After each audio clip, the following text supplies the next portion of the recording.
ఇన్ఛార్జ్గా ఎవరిచ్చారో వాళ్ళందరి యొక్క ఫోన్లను ప్రభాకర్ రావు నేతృత్వంలో అంటే అధికారిగా ఉన్న శాఖ ద్వారా కొంతమంది కింది స్థాయి ఏసీపీ అధికారులు, సిఐ అధికారులు వీళ్ళందరూ కూడా ఫోన్ ట్యాపింగ్ చేశారు. కీలకమైన సమాచారాన్ని ఎప్పటికప్పుడు అధికార పార్టీకి చేరవేశారు అని చెప్పేసి. అయితే వీళ్ళ ఫోన్ ట్యాపింగ్ వ్యవహారం కూడా తీసుకున్నప్పుడు వీళ్ళంతా కూడా మావోయిస్టులు, సానుభూతి పరులు, ఉగ్రవాద తీవ్రవాద కార్యకలాపాలకు ప్రోత్సహిస్తున్న వారు, అట్లా అంటే ఉగ్రవాద తీవ్రవాద కార్యక్రమాలను పాల్పడుతున్న వారికి వీరి మద్దతు ఉంది అని చెప్పేసి టెలికాం శాఖను తప్పుదారు పట్టించి వీళ్ళ ఫోన్లను ట్యాప్ చేశారని చెప్పేసి కూడా సిట్టు దర్యాప్తులో వెల్లడైంది. ఈరోజు ముఖ్యంగా చూస్తూ ఉంటే కాంగ్రెస్ పార్టీ సైఫాలజిస్టు సర్వే చేస్తూ అంటే రాష్ట్రంలో కాంగ్రెస్ పార్టీ యొక్క పరిస్థితి ఏ నియోజకవర్గంలో ఎక్కడ బలంగా ఉంది, బలహీనంగా ఉంది, బలంగా ఉన్న చోట కారణాలేంటి, బలహీనంగా ఉన్న చోట కారణాలేంటి అనే విషయాలను కూడా ఎప్పటికప్పుడు తెలుసుకొని పార్టీ నాయకత్వానికి అప్పటి పిసిసి అధ్యక్షుడు ప్రస్తుతం ముఖ్యమంత్రి రేవంత్ రెడ్డి గారికి మిగతా వాళ్ళకు కూడా ఇచ్చేందుకు అవకాశం ఉన్నటువంటి విషయంలో కొంత సమాచారాన్ని అందిస్తున్నటువంటి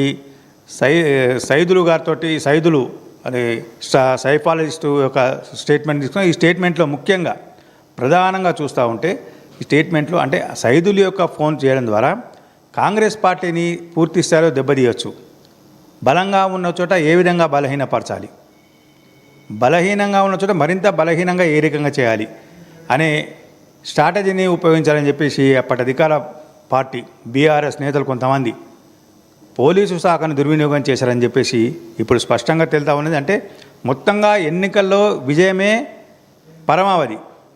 ఎన్ని అవలక్షణాలకు పాల్పడ్డా సరే, ఎన్ని దుర్మార్గాలకు పాల్పడ్డా సరే మనమే గెలవాలి, మనమే ఉండాలి, మనమే పాలించాలి అని గత పాలకుల యొక్క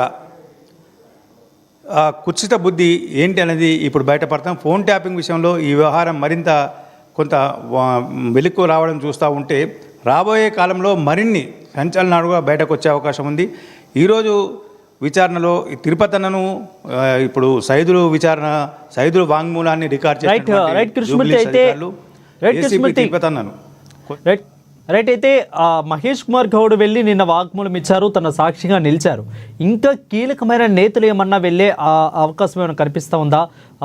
వెళ్తే ఒకవేళ ఎవరెవరు వెళ్ళే అవకాశాలు కనిపిస్తూ ఉన్నాయి? ఎందుకంటే ఈరోజు సైదులు, నిన్న మహేష్ కుమార్ గౌడ్, అదేవిధంగా రేపు కొంతమంది వెళ్తారన్న వార్తలు అయితే వస్తున్నాయి.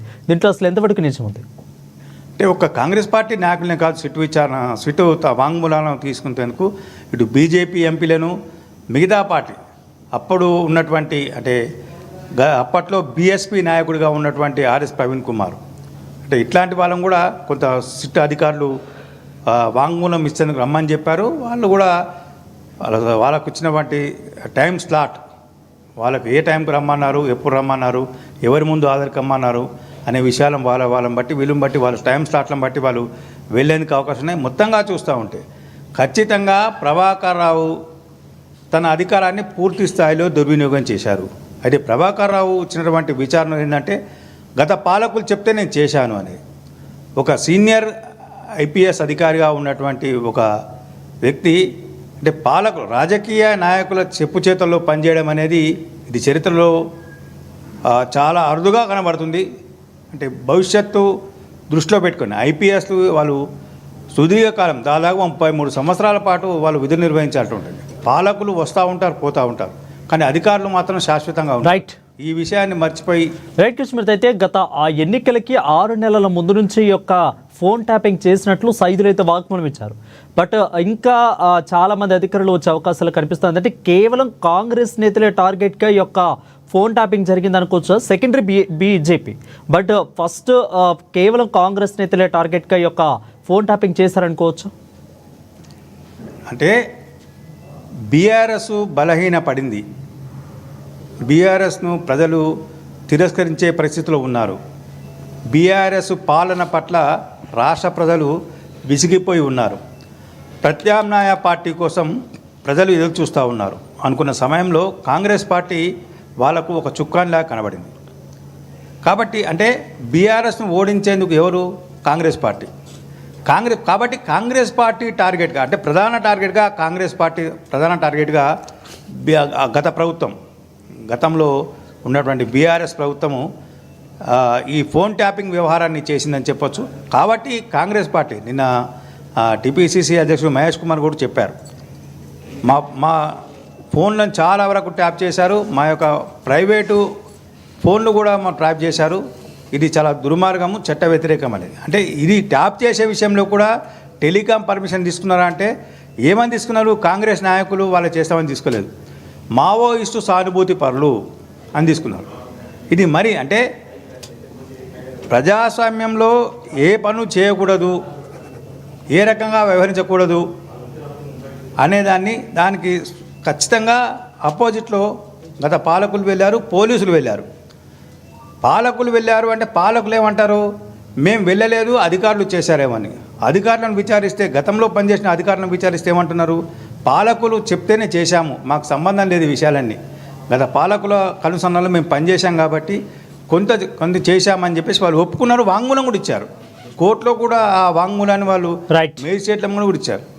అంటే పాలకులు ఏ రకంగా అధికారాన్ని దుర్వినియోగం చేశారు.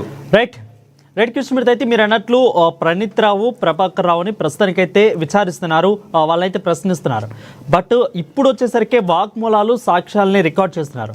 అంటే వీళ్ళిద్దరి యొక్క సాక్ష్యాలు, వాగ్మూలం తర్వాత పరిణామాలు ఏ విధంగా ఉండబోతున్నాయి, ఎస్పెషలీ ప్రణీత్ రావు అదేవిధంగా ప్రభాకర్ రావు యొక్క ప్రశ్నల తర్వాత పరిణామాలు, అదేవిధంగా వాగ్మూలాల తర్వాత వీళ్ళ పరిణామాలు ఎలా ఉండబోతున్నాయి? అసలు ప్రభాకర్ రావు విచారణ విషయంలో వాస్తవానికి సిట్ అధికారులు కొంత ఇబ్బందులను ఎదుర్కొంటున్నారని మనకు ఉన్నటువంటి సమాచారం. ఎందుకంటే ప్రభాకర్ రావు ఒక సీనియర్ ఐపీఎస్ అధికారి, ఆయన చాలా కేసుల్లో విచారణాధికారిగా ఉన్నారు. కాబట్టి విచారణాధికారిగా పనిచేసేటువంటి సీనియర్ అధికారిని విచారణ, ఇది చరిత్రలో మనకు ఉన్నటువంటి సమాచారం ప్రకారంగా మొదటిసారి ఒక సీనియర్ ఐపీఎస్ అధికారిని సీనియర్ ఐపీఎస్గా పనిచేసి డీజీ స్థాయిలో రిటైర్డ్ అయిన వ్యక్తిని ఒక ఏసీపీ స్థాయి అధికారి విచారించి సమాచారం సేకరించడం అనేది ఇది చరిత్రలో చాలా అరుదైన ఘటన. అయితే అనేక కేసులు, ఎన్నో కీలకమైన కేసులు, మావోయిస్టు కేసులను, ఉగ్రవాద, తీవ్రవాద ఇట్లాంటి కేసులను స్టడీ చేసి విచారించినటువంటి ఒక అధికారి ఈ టెలిఫోన్ ట్యాపింగ్ విషయం వచ్చేవరకు దర్యాప్తు అధికారులని తిరిగి క్వశ్చన్లు వేశారు అని చెప్పే సమాచారం. అంటే ఇది ఈ రకంగా జరిగితే కొంత దర్యాప్తు అనేది మందగిస్తుందేమో, అధికారులు కూడా చివరికి విసిగి వేసారిపోయి ఏదో ఒక చోట కంక్లూజన్ ఇద్దాం అనే స్థాయికి వస్తే మాత్రము ఈ ఫోన్ ట్యాపింగ్ కేసు అనేది అనుకున్నంత ప్రభావం చూపదేమో అన్న అనుమానాలు అయితే వస్తూ ఉన్నాయి. ఏదేమైనా ఉన్నత స్థాయి అధికారులు, రాష్ట్ర ప్రభుత్వం మరోసారి ఈ విషయంలో ఆలోచన చేసి మరింత సమర్థవంతమైనటువంటి, అంటే అనేక కీలక కేసులను విచారించి కీలక కేసుల దర్యాప్తులో సమాచారం రాబట్టి శక్తి సామర్థ్యాలు ఉన్న అధికారులు చాలామంది ఉన్నారు. వాళ్ళను కూడా ప్రస్తుతం ఉన్నటువంటి సిట్లో జాయిన్ చేస్తే తప్ప ఈ కేసు ఒక కొలికి రాదేమో అన్న అనుమానాలు అయితే వస్తూ ఉన్నాయి.